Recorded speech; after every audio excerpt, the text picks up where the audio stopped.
Once upon a time, there was a boy. From his scrawny appearance and his limp body, you can tell that he was severely malnourished. He was staggering onto the nearby village, hoping to find food or just something that would nourish his body. Even scraps would do wonders. He knocked onto a few houses, hoping to find an answer. Even though nobody answered him so far, he finally had an answer. He was nervous, to say the least, but he was hoping that somebody would answer the door. Hello, sir. Excuse me.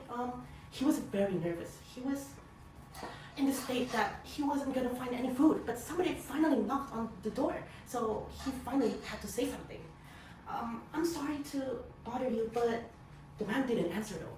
Instead, he gave a glaring look into the boy. He was staring at this little boy with such intense eyes. It was giving him such nervousness. What do you want to say? Is it okay if I borrow some food and maybe stay for a little while? I don't have any place to stay right now. He was severely nervous. He was stuttering all over the place, and the man just laughed. He just laughed at him. What? You don't have any food back home? What, are you gonna try to steal me or something? If you don't have anything to say that's useful, you shouldn't knock on people's doors uninvited. Didn't your mom teach you that? Just get lost. He was very heartbroken. He just slammed the door in front of him. Even though that he got rejected by that person, he still had hopes up. His morale was lowered down by a landslide, but he kept his spirits up in hope of someone better that will be in those doors. Suddenly, there was a grandmother living in a quaint house. She felt pity for him, so she took him in, and finally someone gave him shelter and food. He was very happy. He finally had food that's nurturing his body, and finally somewhere, a place called home. Well, maybe temporary, but he was still grateful for all of it. One day, he was just standing near one of the porches while the grandma came up to him and brought an item. It was something that he's never seen before. He didn't know what it was. Boy, this is called so use this when you're in danger. It will help you survive, little boy. He didn't know what the grandma meant by that, but okay, he took her words for it.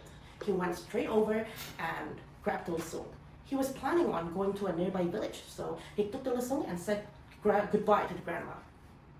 He was searching for a while, hoping to find anything interesting or useful, but suddenly he saw a commotion of people.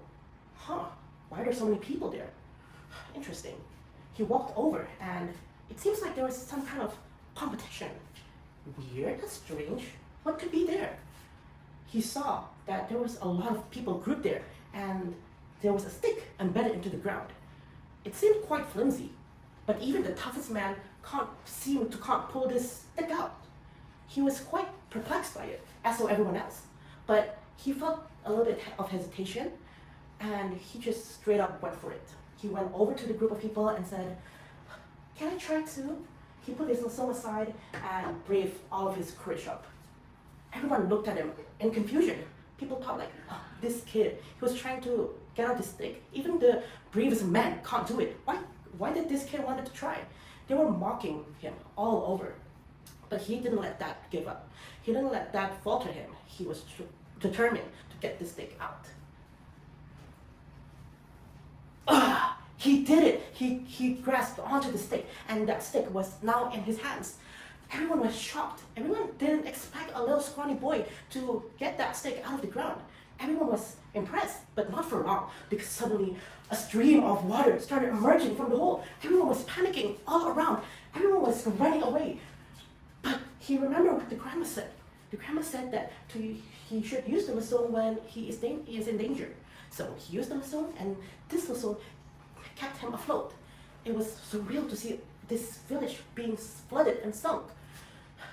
While he was afloat, he didn't forget about the grandma. In fact, he was searching for the grandma, hoping to find her in the midst of all of this water.